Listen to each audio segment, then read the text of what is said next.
आज हम आपकी मुलाकात करा रहे हैं प्राथमिक विद्यालय नवली द्वितीय की छात्रा सैनिका पटेल से, जो पिछले अभी कुछ दिन पहले सैनिक स्कूल प्रवेश परीक्षा में सफलता अर्जित की है। तो हम इनसे जानने का प्रयास करेंगे कि इनकी क्या रणनीतियाँ रही और इन्होंने कैसे ये सफलता अर्जित की और इनकी बातों से कैसे आप लोग फायदा उठा सकते हैं। तो सैनिका जी, आपका बहुत बहुत स्वागत है। तो आप ये बताएं कि आपकी ये जो क्लास 5 तक की एजुकेशन है वो कहाँ से हुई है? हमारी कक्षा 1 से कक्षा 5 तक की, जो अभी हम कक्षा 5 पास किए हैं, तो कक्षा 1 से कक्षा 5 तक की शिक्षा हम प्राथमिक विद्यालय नवली द्वितीय में प्राप्त किए हैं और यहाँ पर हमें बहुत अच्छी शिक्षा प्राप्त हुई। तो आपको ये सैनिक स्कूल और नवोदय विद्यालय की जो परीक्षाएं होती हैं, इसके लिए स्कूल ने आपको क्या सहूलियत प्रदान की? स्कूल में जो हमारे टीचर्स हैं, उन्होंने हमें बताया कि सैनिक स्कूल नवोदय विद्यालय, चाहे आपको जाना हो या फिर ना जाना हो, आप उस परीक्षा को पास कीजिए। और वो परीक्षा आम लोगों की नज़रों में बहुत मुश्किल मानी जाती है, जो कि अब हम इस परीक्षा को पास कर लिए हैं तो हमें बहुत आसान लगने लगा है। तो तैयारी के लिए स्कूल में कोई विशेष प्रबंध है कि केवल आप क्लासेस पढ़कर ही इस परीक्षा को पास कर लिए? क्लासेस पढ़कर भी, और स्कूल में विशेष प्रबंध है कि स्कूल में बहुत सारी बुक्स है, जैसे एनसीईआरटी और हमारे यूपी बोर्ड की कक्षा 6, 7, 8, इन सभी कक्षाओं की किताबें रखी रहती हैं। उसको जब मन करे आप पढ़ सकते हैं। और हम जब पेपर दे रहे थे तो हमने नोटिस किया कि ज़्यादातर क्वेश्चन इन्हीं किताबों से आए हैं। तो आप ये बताएं कि जो गणित के क्वेश्चन होते हैं सैनिक स्कूल में, उनकी संख्या कितनी है? गणित की किताबें कितने क्वेश्चन आते हैं गणित के क्वेश्चन 50 आते हैं। और तो ये 50 क्वेश्चन में जो है किस बुक से ज़्यादातर पूछे गए? ज़्यादातर एनसीईआरटी की बुक्स, जो कि पूरे भारत में स्कूल में हैं, कुछ स्कूलों में हैं, कुछ स्कूलों में नहीं लगी हैं। तो कक्षा 3, 4, 5, 6, 7 और ज़रूरत पड़े तो कक्षा 8 की भी किताबों से सवाल आए थे। तो और रीजनिंग पे क्या किया जा सकता है? रीजनिंग की तैयारी आपने कैसे की थी? रीजनिंग की तैयारी तो बहुत नॉर्मल थी, उसमें बहुत सरल सरल क्वेश्चन आए थे और कुछ रक्त संबंध से तो आए थे, जो कि सबको आने ही चाहिए।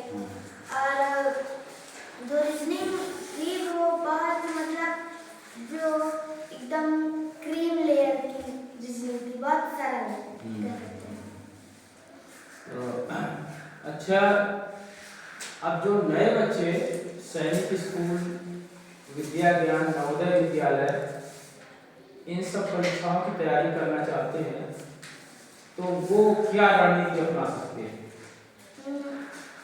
और जो अब की साल जो फॉर्म आएगा सैनिक स्कूल का, उसको तो केवल कक्षा 4 के विद्यार्थी जो कि पास में गए हैं वही भर पाएंगे। तो उनके लिए हम यह बताना चाहते हैं कि जो एनसीईआरटी बुक्स हैं कक्षा 3, 4, 5, 6, 7 और जरूरत पड़े तो 8 की भी, और इन सभी की जो गणित है, और कक्षा 3, 4, 5 में जो आसपास किताब आती है पर्यावरण की एनसीईआरटी बुक है वो भी, तो उसको भी पढ़ें, उससे ज़्यादातर क्वेश्चन आएंगे। और अगर आप इंग्लिश मीडियम चुनते हैं तो इंग्लिश तो आप अगर अच्छे से पढ़े हैं तो इंग्लिश भी सरल है, और जो हिंदी और जीके की, मतलब पर्यावरण पर आधारित जो सवाल है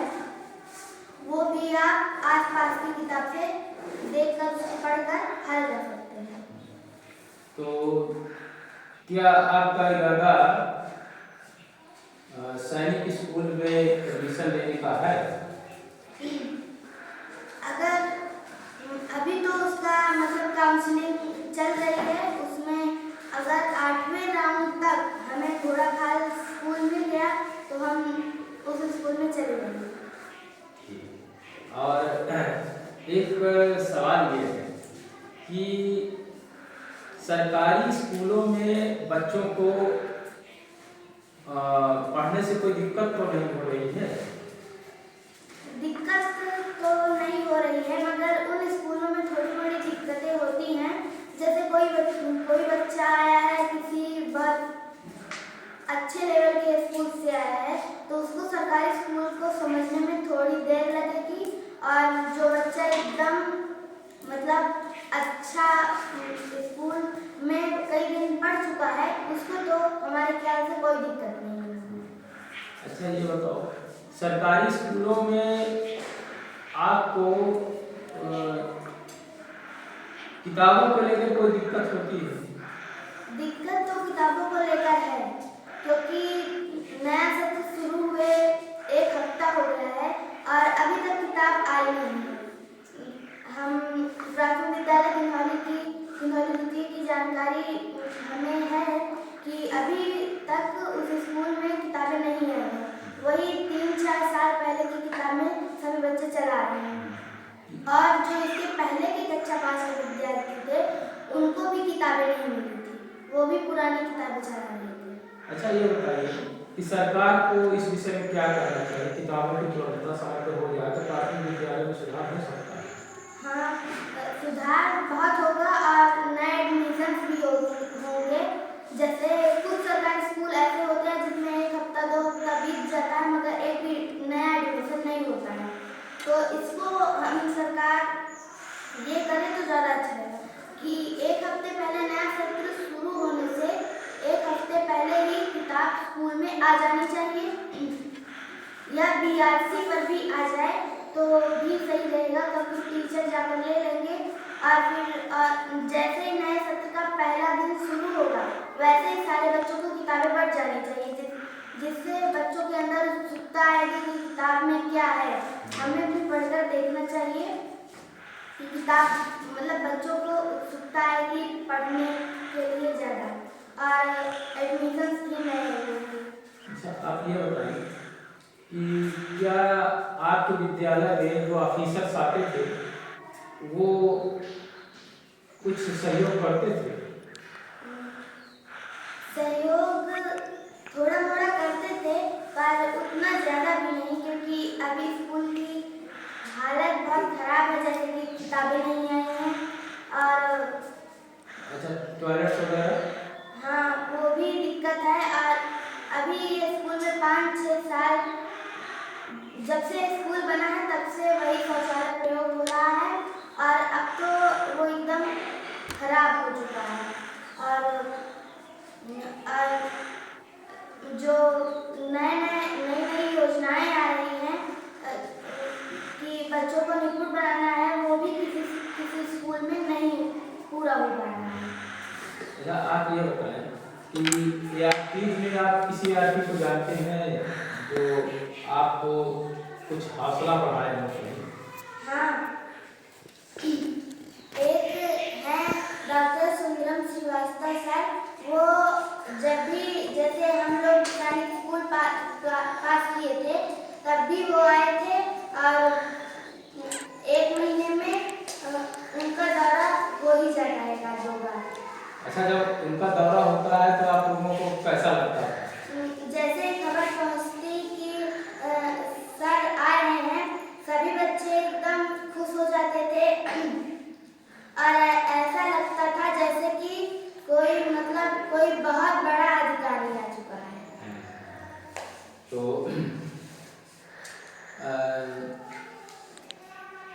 अब आपसे हम ये जानना चाह रहे हैं कि आप आगे चलकर क्या कुछ आपका इरादा है कि क्या बनना चाहते हैं? आगे चलकर हम पहले इंजीनियर की जितनी डिग्री होती है सबको हासिल करेंगे, फिर IAS बनने की कोशिश करेंगे।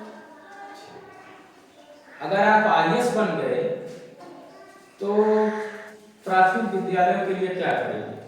जैसे अब प्राथमिक विद्यालय है वैसे तो बिल्कुल भी नहीं रहने देंगे। और बात हुई किताब जल्दी पहुंचाने की, तो अगर सरकार किताब जल्दी नहीं पहुंचवा रही है तो हम खुद कोशिश करेंगे कि अपने मन से किताबें छपवा कर, जो पुरानी किताबें हैं उन्हीं को छपवा कर बच्चों तक जल्द से जल्द पहुंचा दें। और भौतिक वातावरण में क्या परिवर्तन करेंगे स्कूल के? स्कूल में अच्छे बड़े बड़े ग्राउंड बनवाएंगे खेलने के लिए। जैसे हम प्राथमिक विद्यालय की जरूरत होती है कि ये बता दें, वहाँ पर अच्छा सा ग्राउंड भी नहीं है, उसमें भी अब पेड़ लग चुके हैं तो खेलने की उतनी अच्छी जगह भी नहीं बची है। तो जब हम IAS बन जाएंगे तो पेड़ तो रहेंगे ही रहेंगे, मतलब स्कूल एक अलग तरफ होगा और स्कूल का प्लेग्राउंड अलग तरफ होगा और बहुत बड़ा होगा। और कमरों में क्या करेंगे? कमरों में आपके जैसे टपकती छतें तो बिल्कुल भी नहीं होंगी और एकदम कह सकते हैं मॉडर्न स्टाइल के कमरे, क्लासरूम्स और पंखे AC वगैरह सब लगाएंगे। चलिए, आपने जो है हमारे साथ बात की, इस बात के लिए आपको बहुत बहुत धन्यवाद। नमस्कार।